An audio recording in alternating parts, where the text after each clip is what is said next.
ক্ষমতা চায়, এই জন্যই আল্লাহর সন্তুষ্টি পরকালের মুক্তির জন্য তারা জামাত ইসলাম ক্ষমতা চায়। তাহলে জামাত ইসলাম ক্ষমতায় গেলে এই কাজগুলি হবে। এরপরে 4 নম্বর কর্মসূচি হচ্ছে ওয়া নেহি আনিল মুনকার, খারাপ কাজ থেকে জনগণকে ফিরাইয়া রাখা, খারাপ কাজ থেকে, অন্যায় কাজ থেকে, জাহান্নামের পথ থেকে মানুষদেরকে ফিরে জান্নাতের দিকে ধাবিত করা, এটা হলো সরকারের কাজ। আজকে যত অন্যায়, যত অশ্লীল, যত বেহায়াপনা কাজ আছে, এই যে সুদ বলেন, ঘুষ বলেন, মদ বলেন, জুয়া বলেন, এই কাজগুলি কি ক্ষমতা ছাড়া কি পরিবর্তন করা সম্ভব? তাহলে এই ক্ষমতা দরকার আছে কিনা? এই জামাত ইসলাম ক্ষমতা গেলে এইগুলি সবই থাকবে, সব চেঞ্জ করে দিয়ে একটা সিনেমা হলে এমন ছবি দেখানো হবে যে ছবি দেখার মধ্য দিয়ে মানুষের চরিত্র গঠন হবে, আখিরাত বুঝবে, মৃত্যুর পরবর্তী জীবন বুঝবে, ওই জিনিসগুলো শেখানো হবে। তারা মনে করতেছে সর্বনাশ, টেলিভিশন বন্ধ হয়ে যাব, সিনেমা হল বন্ধ হয়ে যাব, নাটক যাত্রা বন্ধ হয়ে যাব, কিন্তু আসলে এগুলো বন্ধ হবে না, এইগুলো খালি চেঞ্জ হবে, সবই থাকবে, সবগুলি চেঞ্জ হবে। আবার আমাদের বিরুদ্ধে অপপ্রচার করা হয়, জামাত ইসলাম ক্ষমতায় গেলে নারীদেরকে ঘরের ভিতরে ঢুকায় রাখবে, বলে কিনা? আপনারা তো সবাই সচেতন জানেন, কিন্তু আসলে কি নারীদেরকে ঘরে ঢুকায় রাখবে? না, এমন একটা পরিবেশ তৈরি হবে, সবাই যখন বোরকা পরে যাবে, একজন মেয়ে তখন আর বোরকা ছাড়া যাবে না, তাকে বাধ্য করা হবে না, সে নিজে নিজেই উপলব্ধি করবে। আউযু বিল্লাহি মিনাশ শাইতানির রাজিম, বিসমিল্লাহির রহমানির রহিম। বাংলাদেশ শ্রমিক কল্যাণ ফেডারেশন ঢাকা জেলা আশুলিয়া ইউনিয়নের দাওয়াতি উপলক্ষে আজকের এই শ্রমিক সমাবেশের সম্মানিত সভাপতি, বিশেষ অতিথিবৃন্দু এবং আজকের এই প্রোগ্রামের সম্মানিত পরিচালক, অত্র ইউনিয়নের সম্মানিত সেক্রেটারি ভাই মোহাম্মদ জুবাহের এবং সামনে উপবিষ্ট ইসলামী আন্দোলনের প্রিয় কর্মী ভাইয়েরা, সকলকেই সালাম, আসসালামু আলাইকুম ওয়া রাহমাতুল্লাহি ওয়া বারাকাতুহু। সম্মানিত প্রিয় ভাইয়েরা, আমরা তো দীর্ঘক্ষণ যাবৎ আলোচনা শুনলাম, অনেকে আলোচনা করলাম। আসলে আমরা জামাত ইসলাম, আমরা মূলত আসলে জামাত ইসলামের লোকজন। জামাত ইসলামের একটা সহযোগী সংগঠন হচ্ছে শ্রমিক বিভাগ, শ্রম বিভাগ। আমাদেরকে দায়িত্ব দেওয়া হয়েছে শ্রম বিভাগে কাজ করার জন্য, অর্থাৎ শ্রমিকদের মাঝে আওয়াজের সমস্যা হয় না তো? তো এই শ্রমিকদের মাঝখানে আমাদের কাজ করার জন্য আমাদেরকে সংগঠন দায়িত্ব দিয়েছে, এই জন্য আমরা শ্রমিকদের মাঝে কাজ করি। সম্মানিত প্রিয় ভাইরা, আমরা এখানে কেন আসলাম, এখান থেকে আমরা কি শিখলাম, কি বুঝলাম, এই বিষয়গুলি নিয়ে আমরা মূলত আজকে আমরা কথা বলবো। সম্মানিত প্রিয় ভাইরা, আজকে আমাদের দাওয়াতি উপলক্ষ চলছে, দাওয়াতি পক্ষ চলছে। এই দাওয়াতি পক্ষের আসলে দাওয়াতটা কি? আমরা তো মনে করি দাওয়াত মানে বিয়ার দাওয়াত, মুসলমানের দাওয়াত, বিভিন্ন অনুষ্ঠানের দাওয়াত, কিন্তু আসলে আমরা কি এর দাওয়াতের কাজটা করি, এটা আমাদের কিন্তু বোঝা দরকার। এটা একটা দাওয়াত, এই দাওয়াতটা হচ্ছে যে কুলু লা ইলাহা ইল্লাল্লাহু তুফলিহুন, বলা হয়েছে তোমরা একমাত্র এক আল্লাহকে মানো এবং রাসূল সাল্লাল্লাহু আলাইহি সাল্লামকে তোমরা মানো, তাহলে তোমরা কি হবা? সফল কাম হয়ে যাবা। আমরা এই দাওয়াতি কাজটা করি। এই দাওয়াতি কাজ পৃথিবীর সূচনা লগ্ন থেকে শুরু করে কিয়ামত পর্যন্ত এই দাওয়াতি কাজ চলবে। এই দাওয়াতি কাজের মধ্য দিয়ে আমাদেরকে আল্লাহ এবং আল্লাহ রাসূলকে চিনার এবং বোঝার জন্য আমাদেরকে এই দাওয়াতি কাজ আঞ্জাম দিতে হবে। এই দাওয়াতি কাজ সম্পর্কে আল্লাহ রাসূল সাল্লাল্লাহু আলাইহি ওয়াসাল্লাম একটি হাদিস বর্ণনা করেছেন, যে হযরত আবু হুরায়রা রাদিয়াল্লাহু তাআলা হইতে বর্ণিত, তিনি বলেন, কোনো ব্যক্তির দাওয়াতে যদি কেহ হেদায়েত প্রাপ্ত হয়, তাহলে দায়ী ব্যক্তির প্রতিদান হলো হেদায়েত প্রাপ্ত ব্যক্তির সমান। বলেন সুবহানাল্লাহ। অর্থাৎ আপনার কথায় যদি কেউ নামাজি হয়, ও নামাজ পড়ে যে পরিমাণ সওয়াব পাবে, আর আপনার দাওয়াত দেওয়ার কারণে আপনার আমল নামায় সম পরিমাণ সওয়াব আপনার আমল নামায় লেখা হবে। বলেন সুবহানাল্লাহ। তাইলে আজকে দেখেন আমাদের তাবলিগ ভাইরা বিশেষ করে এই কাজটা তারা খুবই গুরুত্ব সহকারে করে। একজন ভাইকে হাতে ধইরা, একজন ভাইকে পিঠে হাত বুলাইয়া দেয়া, বুঝাইয়া দেয়া, তাদেরকে কি করে? এই দাওয়াতি কাজটা করে, কারণ এটা তো সব বেশি, এটা ডাবল সব।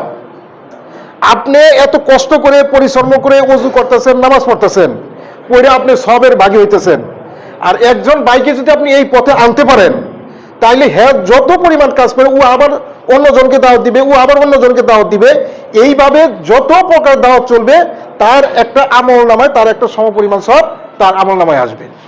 বলেন সুবহানাল্লাহ। তাহলে এই দাওয়াতি কাজ করা দরকার আছে কিনা? আর এই দাওয়াতি কাজ না করলে তো হবে না। আপনি নামাজ পড়েন, আপনার ছেলে মেয়ে, আপনার বিবি বাল বাচ্চা এদেরকে দাওয়াত দিতে হবে না? আমরা অনেকে আছি কি, আমরা নিজেরা নামাজ পড়ি, নিজেরা সব কিছু করি, কিন্তু নিজের ছেলে মেয়ে, নিজের স্ত্রীদেরকে আমরা নামাজের কথা, দাওয়াতের কথা বলি না।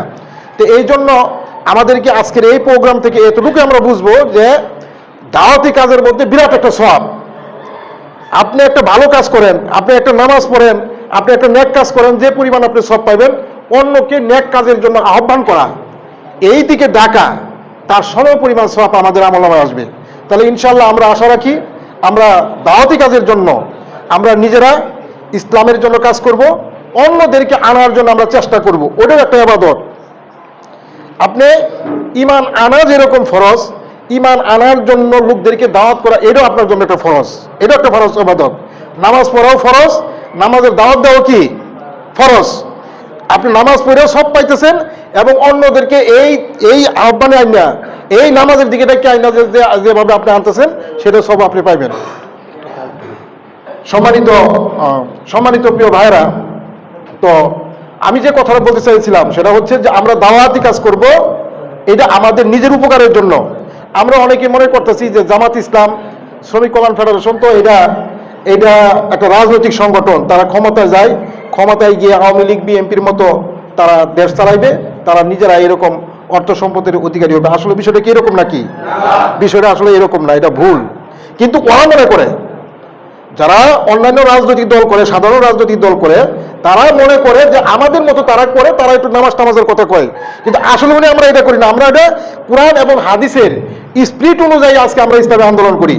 কারণ ইকামতের দিনে আন্দোলন করা কি ফরজ, ইকামতের দিনে আন্দোলন করা কি ফরজ। এই ব্যাপারে আল্লাহ পাক বলছেন, শারা'a লাকুম মিনাদ দ্বীন মা ওয়াসা বিহি নূহা আল্লাযী আওহাইনা ইলাইকা ওয়া মা ওয়াসাইনা বিহি ইব্রাহিমা ওয়া মূসা ওয়া ঈসা আন আকিমুদ্দিন। এইখানে প্রত্যেকটা নবীর উপর ইকামতের দিনের আন্দোলন করা ফরজ করে দিয়েছেন। সর্বশেষ নবী মুহাম্মদ সাল্লাল্লাহু আলাইহি সাল্লামের উপরেও এই ইকামতের দিনের আন্দোলন করা কি ফরজ। সেই ফরজ কাজ, সেই জিম্মাদারি কাজ যুগে যুগে নবী রাসূলগণ চলে গেছেন, এখন উম্মতি মুহাম্মদের উপর এটা ফরজ। সেই ফরজ কাজটাই আমরা এই বাংলাদেশ জামাত ইসলামী কাজ করতেছে। এখন আমাদের কর্মসূচি যারা সাধারণ মানুষ তারা দেখে যে আমরা মিছিল করি, মিটিং করি, নির্বাচন করি, শুধু তাদের চোখে এই জিনিসটা পড়ে। কিন্তু আমরা যে একজন ভাইকে নামাজি বানানোর জন্য, তাকে কোরআন শেখানোর জন্য, তাকে এই পথে আনার জন্য যে মেহনতগুলি আমরা করি, যে পরিশ্রমগুলো করি, এইগুলি তারা আমাদের চোখে দেখে না, তারা তাদের চোখে পড়ে না। কিন্তু এই সংগঠনে আসার আগেই আমাদের কাছে একটা ভুল লাগতো যে এটা কি, এটা কেমন, এরা মিছিল করে, মিটিং করে, নির্বাচন করে, রাষ্ট্র ক্ষমতা যায়, কিন্তু যুগে যুগে নবী রাসূলগণ দাওয়াতি কাজ করছে। তারা লোকদেরকে দিনের পথে আনছে, দিনের পথে এনে তাদেরকে ঈমান এবং আমলের দিকে তাদেরকে ওইভাবে তৈরি করছে। তাহলে জামাত ইসলামের মধ্যে তো এটা নাই। কিন্তু জামাত ইসলামের মধ্যে এই 4 দফা কর্মসূচির মধ্যে 1 দফা কর্মসূচি হচ্ছে হলো আপনার মিছিল, মিটিং, নির্বাচন, আর সবটাই হলো দাওয়াতি তাবলীগ, তারবিয়াত, তানজিম। আগে মানুষকে দাওয়াত করো, প্রশিক্ষণ করো, তারপরে সমাজ সংস্কার করো, এরপরে রাষ্ট্র সংস্কার। তাহলে প্রথম কাজটি হচ্ছে আমার দাওয়াতি কাজ।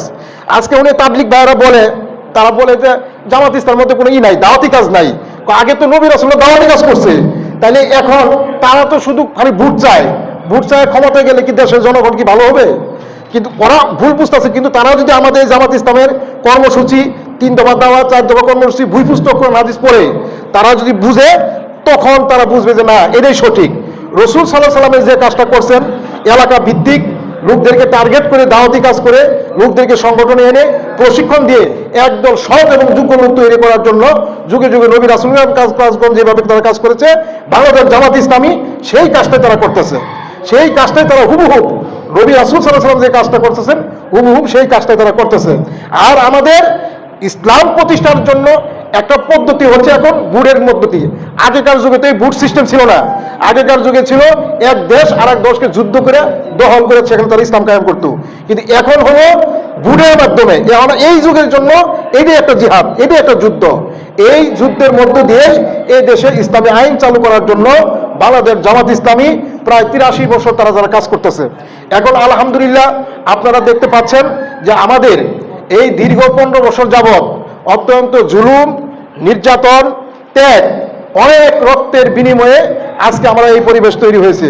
আপনারা আজকে এত সুন্দর পরিবেশে আপনারা এখানে পড়ছেন, বিগত 15 বছর যাবৎ এইরকম পরিবেশ, এইরকম সুন্দর পরিবেশকে আমরা পাইছি? কোনোদিন আমরা পাই নাই। এটা আল্লাহ আমাদেরকে মেহেরবানি, আল্লাহ আমাদেরকে সেটা তৈরি করে দিয়েছেন। তো এখন এই অনুকূল পরিবেশটাকে আমাদেরকে কাজে লাগাইতে হবে। এটা সংগঠনের স্বার্থে এবং আমাদের নিজেদের ব্যক্তিগত স্বার্থ। আমাদের ব্যক্তিগত স্বার্থ কি? আল্লাহ পাক কোরআন শরীফে স্পষ্ট বলে দিয়েছেন যে ইসলামী আন্দোলন যারা করবে, ইসলামী আন্দোলন করলে 3টা পুরস্কারের কথা বলা হয়েছে। কয়টা পুরস্কার কথা বলা হয়েছে? 3টা পুরস্কারের কথা বলা হয়েছে। যারা আল্লাহর জমিনে আল্লাহর দ্বীন কায়েমের আন্দোলনের জন্য যারা চেষ্টা করবেন, তাদের জন্য পুরস্কারের ঘোষণা হলো 3টা। 1 নম্বর হলো তুনজিকুম মিন আযাবিন আলিম, আল্লাহ পাক জাহান্নামের আগুন থেকে আমাদেরকে মুক্তি দিবেন। বলেন সুবহানাল্লাহ। আমরা যদি ইসলামী আন্দোলন করি, আল্লাহর জমিনে আল্লাহর দ্বীন কায়েমের চেষ্টা করি, তাহলে আল্লাহ বলছেন যে তুনজিকুম মিন আযাবিন আলিম, তোমাদেরকে জাহান্নামের আগুন থেকে তোমাদেরকে মুক্তি দেওয়া হবে। 2 নম্বর পুরস্কার হলো ইয়াগফিরু লাকুম যুনুবাকুম, আল্লাহ পাক আমাদের সমস্ত গুনাহগুলিকে মাফ করে দিবে। বলেন সুবহানাল্লাহ।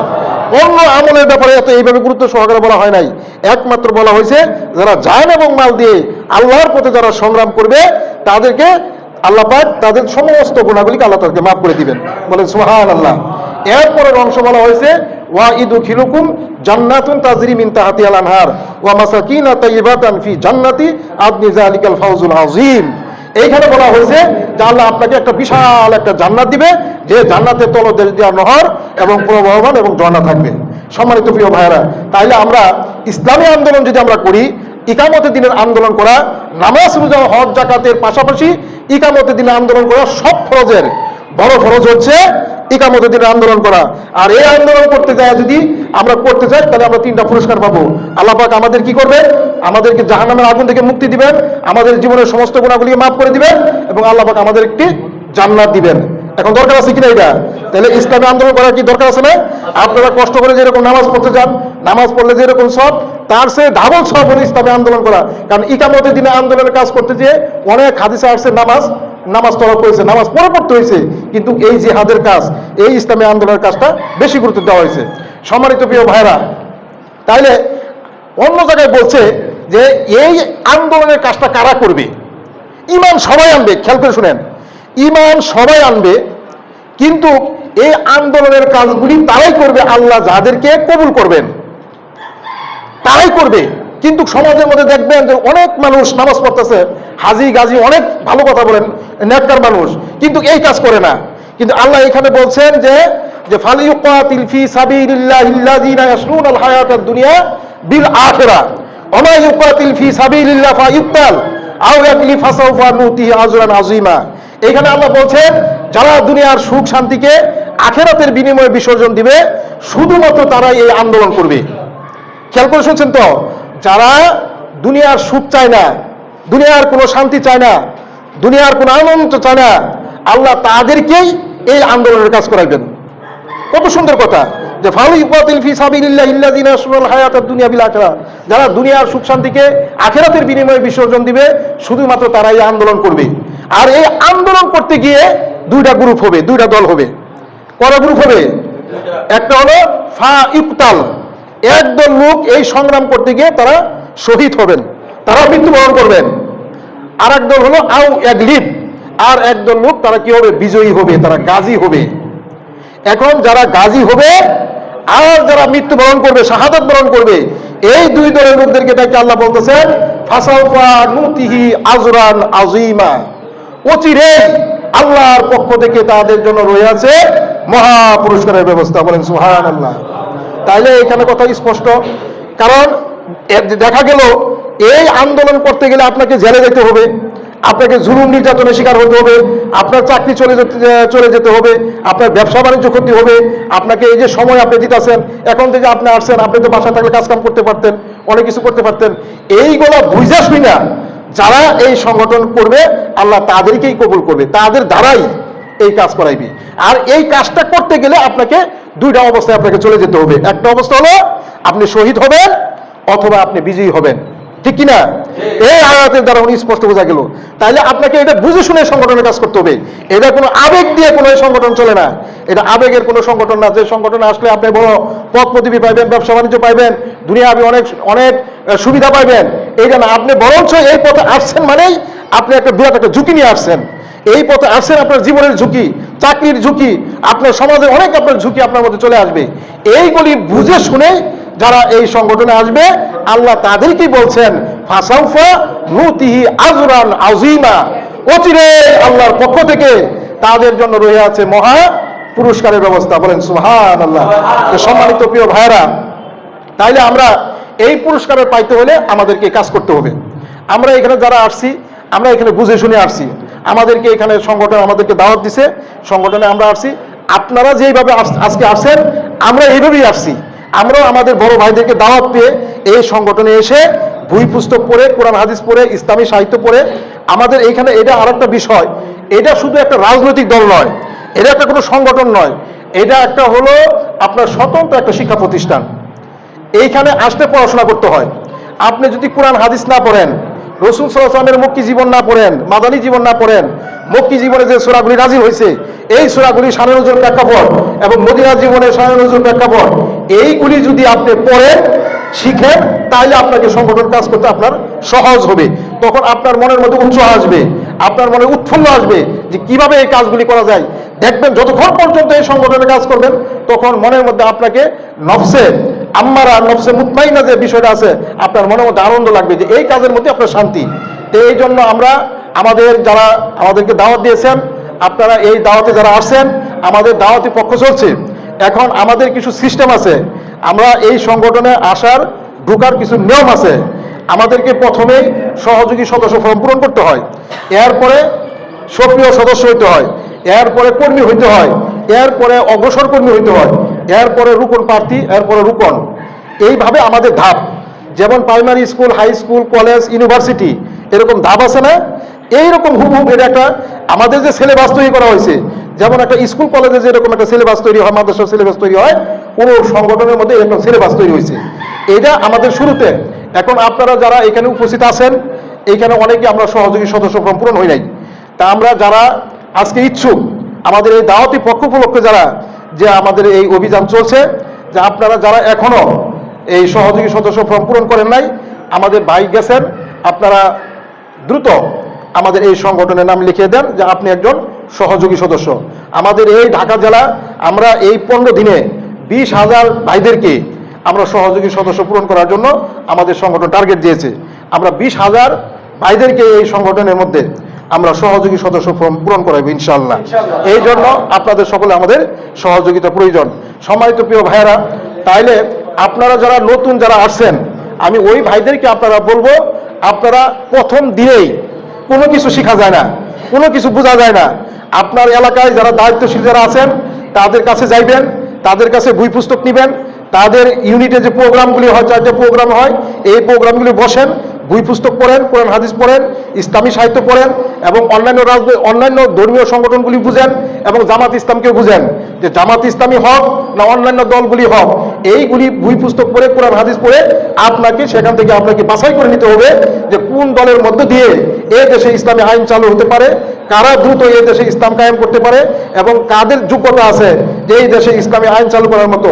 তখন আপনি এই কথাগুলি যখন শিখবেন, বুঝবেন, অন্য ভাইদেরকে আপনি বোঝানোর আপনার জন্য সহজ হয়ে যাবে। তো সম্মানিত প্রিয় ভাইয়েরা, ইসলামী রাষ্ট্র হলে এই সুযোগটা শুধু কি জামাত ইসলামের লোকজনই ভোগ করবে, না এই গোটা 18 কোটি মানুষের জন্য ভোগ হবে?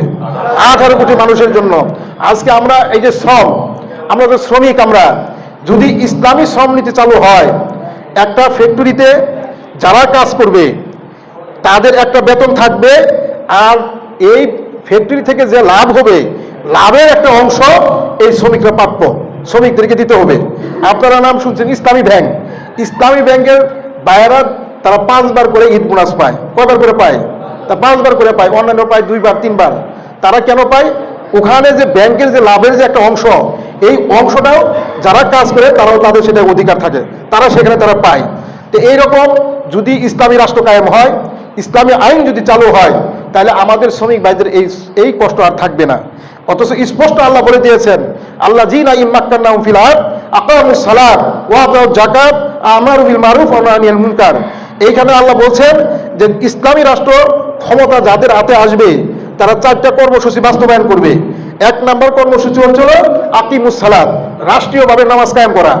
আমরা কি এই দৃশ্য দেখতে চাই?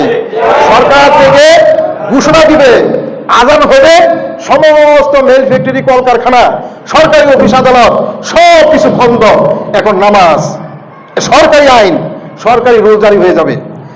দেখা গেল যে চেয়ারম্যান সাহেব ইউনিয়নের মেম্বারদেরকে নিয়ে তিনি নামাজ পড়তেছেন, থানার ওসি তার সকল এনএসআই, সকল এসআই, কনস্টেবল যারা আছে তাদেরকে নিয়ে সে নামাজ পড়তেছে।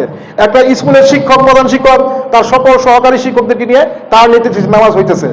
এইরকম একটা সুন্দর পরিবেশ বাংলাদেশ জামাত ইসলামী ক্ষমতায় গেলে এরকম একটা সুন্দর পরিবেশ আমরা দেখতে পাবো, এটা আমাদের স্বপ্ন। এরপরে হলো ওয়াতুজ যাকাত, যাকাত আদায় করা। আমাদের দেশে বর্তমানে যেটা আছে যাকাত, এটা হলো অপশনাল, কেউ দিবে কেউ দিবে না, যা মনে চায় সেটা। আসলে কি এটা সিস্টেম নাকি? যাকাত এটা একটা কড়াকড়ি একটা ইবাদত। যত জায়গায় নামাজের কথা বলা হয়েছে তত জায়গায় যাকাতের কথা বলা হয়েছে।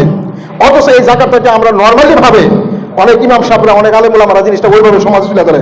কিন্তু যাকাতের ইসলামী রাষ্ট্র হলে যাকাত কিভাবে আদায় করবে? একটা খেয়াল করে শোনেন, একটা ওয়ার্ডের মধ্যে যদি 2000 লোক থাকে, সরকারি লোক যায় এই 2000 লোকের একটা তার সম্পত্তির হিসাব কিতাব করবে। হিসাব কিতাব করে দেখবে যে 500 লোক এই বছর যাকাত দিবে, এদের উপর যাকাত ফরজ, এবং কত টাকা তার সম্পত্তি হিসাব কিতাব করে কারেন্ট বিলের মতো তার বাড়িতে তারে লিখে দিয়ে আসবে, এই বছর তোমার যাকাতের টাকা আসছে 50,000 টাকা। সলিমউদ্দিন তার নামে আসছে 20,000 টাকা, কলিমউদ্দিন তার নামে আসছে 3,000 টাকা। এই হিসাব করে একটা অর্ডার থেকে, মানে আমি অর্ডারের কথাটা এই জন্য বলছি, এটা থেকে আমাদের বুঝিয়া সারা বাংলাদেশের বিষয়টা আমি বুঝাতে চাইছি যে এইখান থেকে 500 লোকের দেখা গেল যাকাত ফরজ হয়েছে, এই যাকাত আদায় হইল মনে করেন 50 লাখ টাকা। এই 50 লাখ টাকা যাকাত আবার কাদেরকে দিবে? ওই 2000 লোকের মধ্যে 500 লোক হইলো যাকাত আপনার দিল, আর ওখান থেকে 1500 লোকের মধ্যে থেকে খুঁজবে কাদেরকে যাকাত দিতে হবে। আর যাকাতটা এইভাবে দিতে হবে, যখন সে একবার পাইবে, পাওয়ার পরে সে দ্বিতীয়বার আর তার কোনো কি করতে হবে না, তার আর কোনো, জি ভাই আমার এটা একটা ছবি তুলে। তো দুঃখিত সম্মানিত প্রিয় ভাইয়েরা, আমি যাকাতের বিষয়ে কথা বলতে চেয়েছিলাম। যাকাত 500 লোকের কাছ থেকে যাকাত আদায় করবে। এখন দেখা গেল 300 লোকদেরকে এই ওয়ার্ডের ভিতরে যাকাত দিতে হবে। 500 লোকের কাছ থেকে টাকা নিয়ে 300 লোককে এমনভাবে যাকাত দিবে, যার একটা গাভীর দরকার, যার একটা অটো রিক্সা দরকার, যে ঋণগ্রস্ত, তার ঋণগ্রস্তরা ঋণটাকে পরিশোধ করে দিলে সে সুন্দরভাবে চলতে পারবে। এইভাবে আপনার যাকাত আদায় করে ওই সমস্ত ভাইদেরকে সরকারি লোক দিয়ে তাদেরকে যাকাত দেওয়া হবে। তো এইরকম একটা সুন্দর পরিবেশ, এটা কি অন্য কোনো দলের দ্বারা, অন্য কোনো সরকারের দ্বারা সম্ভব না জামাত ইসলামের দ্বারা সম্ভব? জামাত ইসলামের যদি রাষ্ট্র ক্ষমতায় যায় তাহলে এটা সম্ভব। তাইলে আমরা এইরকম একটা কাজ আমাদের করা দরকার না? এরকম একটা, আর এটাতে করতে গেলেই তো আমাদের সবারই দরকার, একা একা তো সম্ভব না। এরপর আসছে 3 দফা কর্মসূচি। এটা এই জন্য বলতেছি, রাষ্ট্র ক্ষমতায় জামাত ইসলাম গেলে এই 4 দফা কর্মসূচির মধ্যে 2 দফা কর্মসূচি বাস্তবায়ন হয়ে গেল। আর 3 নম্বর হলো ওয়া মারুফ বিল মারুফ, সৎ কাজের আদেশ করা। এটা করতে গেলে কি শক্তি দরকার আছে না ক্ষমতা দরকার আছে না? সৎ কাজের আদেশ আপনি কাকে করবেন? একজন প্রধান শিক্ষক সহকারী শিক্ষকদেরকে আদেশ করতে পারে, একজন ফ্যাক্টরির পিএম তার অধীনস্থদেরকে কি করতে পারে? আদেশ করতে পারে, একজন বাবা তার সন্তানদেরকে আদেশ করতে পারে। এই জন্য শক্তির দরকার। তো এই কাজটা করতে গেলে কি ক্ষমতা দরকার আছে কিনা? ক্ষমতা দরকার আছে। অনেকেই বলে যে ক্ষমতা তো আসলে চাই না, ক্ষমতা তো বলা হয় না। আপনাদেরকে একটা বিষয় জানাই যে আল্লাহ রাসূল সাল্লাল্লাহু আলাইহি সাল্লাম যখন মক্কা থেকে মদিনায় হিজরত করেন, হিজরত করার সময় একটা দোয়া নাজিল হয়েছিল, মানে আয়াতের দৃষ্টিতে একটা দোয়া বলা হয়েছিল যে ওয়াকুর রাব্বি আদখিলনি মুদখালা সিদকি ওয়া আখরিজনি মুখরাজা সিদকি ওয়াজআলনি মিন লাদুনকা সুলতানান নাসিরা। আল্লাহ পাক বলছেন যে হে রাসূল সাল্লাল্লাহু আলাইহি ওয়াসাল্লাম বলছেন, আল্লাহ তুমি আমাকে বের করো সত্য অবস্থায় আর প্রবেশ করো সত্য অবস্থায়, আর রাষ্ট্র শক্তিকে আমার সাহায্যকারী বানায় দাও। তাইলে রাষ্ট্র ক্ষমতা চাওয়ার জন্য আল্লাহ পাক তার রাসূলকে নিজেই শিখিয়ে দিয়েছেন। যখন মক্কা থেকে বের করো, অর্থাৎ সত্য অবস্থায় আমাকে মক্কা থেকে বের করা মানে কি? মক্কা থেকে তিনি বের হলেন সত্য অবস্থায়, আর মদিনায় তিনি প্রবেশ করলেন সত্য অবস্থায়। আর কি ওয়াদখিলনি মুদখালা সিদকি ওয়াখরিজনি মুখরাজা সিদকি ওয়াজআলনি মিন লাদুনকা সুলতানান নাসিরা, আর রাষ্ট্র ক্ষমতা আমাকে দেয়া দাও। তাহলে আল্লাহ পাক রাসূলকে মদিনা যাওয়ার পর রাষ্ট্র ক্ষমতা দেয় নাই? দিছে কিনা? তাহলে এই রাষ্ট্র ক্ষমতা ছাড়া আপনি পরিপূর্ণভাবে আল্লাহর হুকুম মানা করাও আপনার পক্ষে সম্ভব না, অন্যদেরকে মানানো করাও সম্ভব না। এই কাজটাই এই জন্য বাংলাদেশ জামাত ইসলামের কাজটা করতে চায়। জামাত ইসলাম ওই আওয়ামী লীগ বিএনপির মতো তারা যেরকম ক্ষমতা, জামাত ইসলাম ক্ষমতা চায়, এই জন্যই আল্লাহর সন্তুষ্টি, পরকালের মুক্তির জন্য তারা জামাত ইসলাম এই ক্ষমতা চায়। তাহলে জামাত ইসলাম ক্ষমতায় গেলে এই কাজগুলি হবে। এরপরে 4 দফা কর্মসূচি হচ্ছে ওয়ান্নেহি আনিল মুনকার, খারাপ কাজ থেকে জনগণকে ফিরাইয়া রাখা, খারাপ কাজ থেকে, অন্যায় কাজ থেকে, জাহান্নামের পথ থেকে মানুষদেরকে ফিরে জান্নাতের দিকে ধাবিত করা, এটা হলো সরকারের কাজ। আজকে যত অন্যায়, যত অশ্লীল, যত বেহায়াপনা কাজ আছে, এই যে সুদ বলেন, ঘুষ বলেন, মদ বলেন, জুয়া বলেন, এই কাজগুলি কি ক্ষমতা ছাড়া কি পরিবর্তন করা সম্ভব? তাহলে এই ক্ষমতা দরকার আছে কিনা? এই জামাত ইসলাম ক্ষমতা গেলে এইগুলি সবই থাকবে, সব চেঞ্জ করে দিয়ে একটা সিনেমা হলে এমন ছবি দেখানো হবে যে ছবি দেখার মধ্য দিয়ে মানুষের চরিত্র গঠন হবে, আখিরাত বুঝবে, মৃত্যুর পরবর্তী জীবন বুঝবে, ওই জিনিসগুলাই শেখানো হবে। তারা মনে করতেছে সর্বনাশ, টেলিভিশন বন্ধ হয়ে যাব, সিনেমা হল বন্ধ হয়ে যাব, নাটক যাত্রা বন্ধ হয়ে যাব, কিন্তু আসলে এগুলো বন্ধ হবে না, এইগুলো খালি চেঞ্জ হবে, সবই থাকবে, সবগুলি চেঞ্জ হবে। আবার আমাদের বিরুদ্ধে অপপ্রচার করা হয়, জামাত ইসলাম ক্ষমতায় গেলে নারীদেরকে ঘরের ভিতরে ঢুকায় রাখবে, বলে কিনা? আপনারা তো সবাই সচেতন জানেন, কিন্তু আসলে কি নারীদেরকে ঘরে ঢুকায় রাখবে? না, এমন একটা পরিবেশ তৈরি হবে, সবাই যখন বোরকা পরে যাবে, একজন মেয়ে তখন আর বোরকা ছাড়া যাবে না, তাকে বাধ্য করা হবে না, সে নিজে নিজেই উপলব্ধি করবে যে আমার ফ্যাক্টরিতে, আমার অফিসে, আমার প্রতিষ্ঠানে সবাই পর্দা করে যায়, আমাকেও যেতে হবে, সে ব্যতিক্রম ভাবে চলবে না। তো এইরকম ভাবে চাকরি ফাকরি, ব্যবসা বাণিজ্য, যেইভাবে মেয়েরা আছে, যার শুধু কিছু পরিবেশ চেঞ্জ করে দিবে, একটু পরিবেশটা সুন্দর করে দিবে, কিন্তু তারা চাকরি বাকরি, ব্যবসা বাণিজ্য সব কিছু দিক দিয়া মেয়েরা এইভাবে কাজ করতে পারবে। তা আমাদের এই কথাগুলি আমাদের বুঝাইতে হবে। মানুষ জামাত ইসলামকে কেন ভোট দিতে চায় না বা কেন ভোট দিতে দরকার, আমাদের আত্মীয় স্বজন, আমাদের বন্ধু বান্ধব, এদেরকে বলতে হবে জামাত ইসলাম ক্ষমতায় গেলে এই দেশ এইরকম আর গরিব থাকবে না, এইরকম বিক্ষোভ জাতিতে থাকবে না। যে টাকা আমাদের দেশ থেকে পাচার হয়, এই টাকা যদি এই দেশের জন্য যদি খরচ হয়, তাহলে এই দেশ কি এরকম থাকবে? আর জামাত ইসলাম একটা জরিপ করছে, 5 বছর যদি জামাত ইসলাম ক্ষমতায় থাকে, 5 বছরের মধ্যে যে জাকাত টাকা আসে, জাকাতের টাকা আসে, এই জাকাতের টাকা দিয়েই যদি দেশের জন্য উন্নয়ন করা হয়, একজন মানুষ একটা গ্রামের মধ্যে একটা ফকির খুঁজে পাওয়া যাবে না। তাহলে এটা সম্ভব একমাত্র জামাত ইসলামের দ্বারাই সম্ভব। এই জন্য আজকে অনেক লোকেরা দেখবেন যে জামাত ইসলামের বিরুদ্ধে, তারা আজকে মনে করেন, আপনারা জানেন যে বিএনপির লোকজন জামাত ইসলামের তারা হিংসা করতেছে, তারা জানে যে জামাত যদি একবার রাষ্ট্র ক্ষমতা যায়, তাহলে দেশের জনগণ যদি এই স্বাদ যদি পেয়ে যায়, তাহলে তাদেরকে ভুলে যাবে, জামাত ইসলামের পক্ষে মানুষ থাকবে।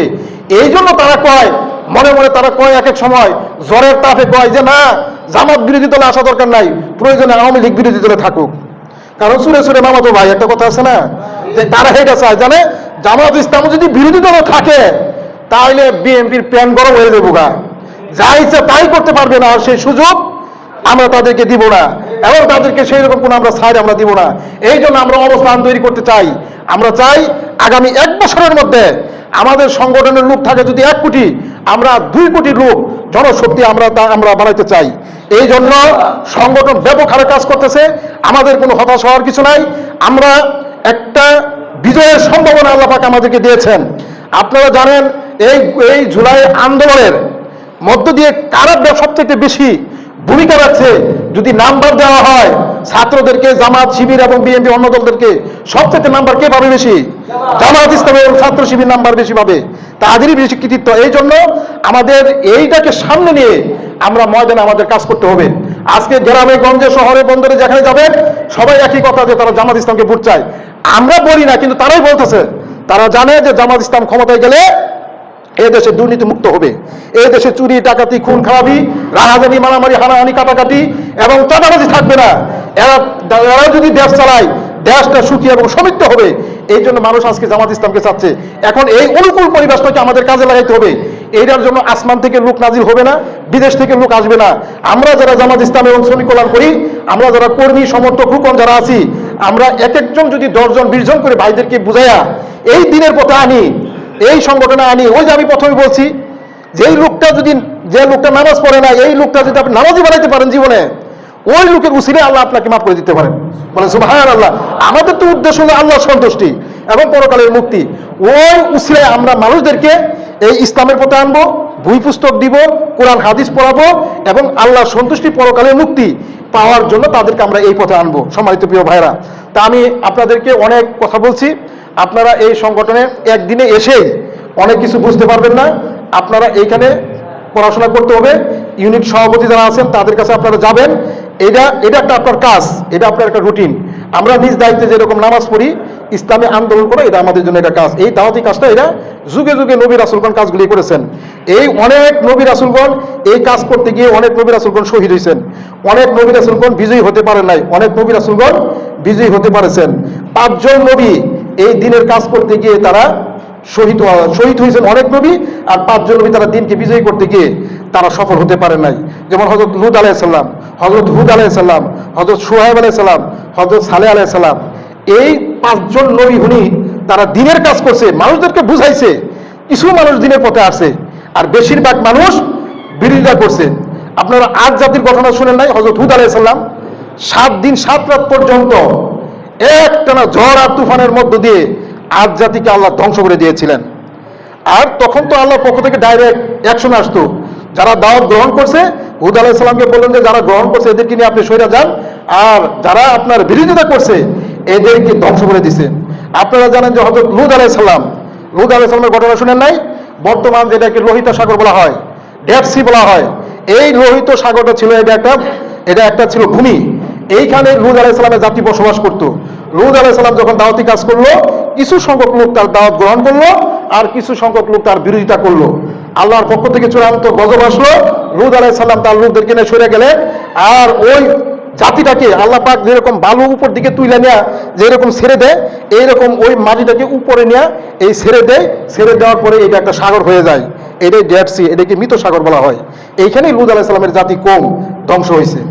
তো এইভাবে আমাদের প্রত্যেকটা নবীর ঘটনা জানি। হযরত নূহ আলাইহিস সালামের ঘটনা আপনারা জানেন না? শুআয়ব আলাইহিস সালামের ঘটনা জানেন, সালেহ আলাইহিস সালামের ঘটনা জানেন। এই দাওয়াতি কাজ করতে গিয়ে কিছু সংখ্যক লোক ইসলামের পক্ষে আসে আর অনেকেই বিরোধিতা করে। রাসূল সাল্লাল্লাহু আলাইহি ওয়াসাল্লামের জমানায় মক্কার কিছু সংখ্যক লোক তার দাওয়াত গ্রহণ করলো, আর আবু জেহেলের নেতৃত্বে অনেক দলের লোক কি করলো? বিরোধিতা করলো। আবার অনেকেই চুপচাপ রয়েছে যে মুহাম্মদের কথা সঠিক না আবু জেহেলের কথাই সঠিক। তারা মক্কা বিজয়ের পরে তখন তারা দলে দলে লোক কি করলো? মুহাম্মদ সাল্লাল্লাহু আলাইহি ওয়াসাল্লামের পক্ষে ইসলাম গ্রহণ করলো। তারা তাহলে বোঝা গেল এই কাজ করতে গিয়ে কেউ বিরোধিতা করবে, কেউ চুপচাপ থাকবে, আর কেউ তো মনে করেন কাজ করতেই আছে। আজকে দেখেন জামাত ইসলামের পক্ষে যারা চুপচাপ রয়েছে এখন জামাত ইসলামে চলে আসতেছে, দেখতেছে জামাত ইসলাম ক্ষমতায় যাবে, এখন কোনো সমস্যা নাই। আর যখন বিরোধী ছিল তখন তারা আমাদের বিরুদ্ধে রয়েছে। আর যারা আবু জেহেলের গোষ্ঠী, যারা বাতিলের গোষ্ঠী, তারা সবসময় বিরোধিতা করবে। এখনো যারা আপনার ইসলামী আন্দোলন করেন, ইসলামী আন্দোলন করতে গেলেই 3 শক্তি থেকে বিরোধিতা আসবে। একটা রাষ্ট্র শক্তি, আর একটা হলো ক্ষমতাধর সমাজের, আর একটা হলো কায়েমি স্বার্থবাদী মোল্লা মৌলবী। এদের মধ্য থেকেও আমাদের মাঝে কি আসছে? বিরোধিতা আসছে। তো সম্মানিত প্রিয় ভাইয়েরা, আপনারা অনেক কষ্ট করে সকাল থেকে আজকে একটা ছুটির দিন আপনারা পাইছেন, পাওয়ার পরে এই দিনের জন্য, এই সংগ্রামের জন্য আপনারা আসছেন। তো এসে এখানে আপনারা ব্যর্থ হন নাই, আপনারা সফল। যতটুকু পর্যন্ত এই দিনের কথা শুনছেন ততক্ষণ পর্যন্ত আল্লাহর রহমত আমাদের উপর নাজিল হয়েছে। তো সম্মানিত প্রিয় ভাইয়েরা, আমরা আমাদের জীবনকে সুন্দর করার জন্য কোরআন হাদিস ইসলামী সাহিত্য এগুলি পড়ে আমাদের দায়িত্বশীলের সাথে যোগাযোগ করে এই সংগঠনে এসে সম্পৃক্ত হয়ে এই আন্দোলনে শরীক হওয়ার জন্য সকলকে সেই উদাত্ত আহ্বান জানিয়ে আমি আমার কথা এখানে শেষ করছি। আসসালামু আলাইকুম ওয়া রাহমাতুল্লাহি ওয়া বারাকাতুহু।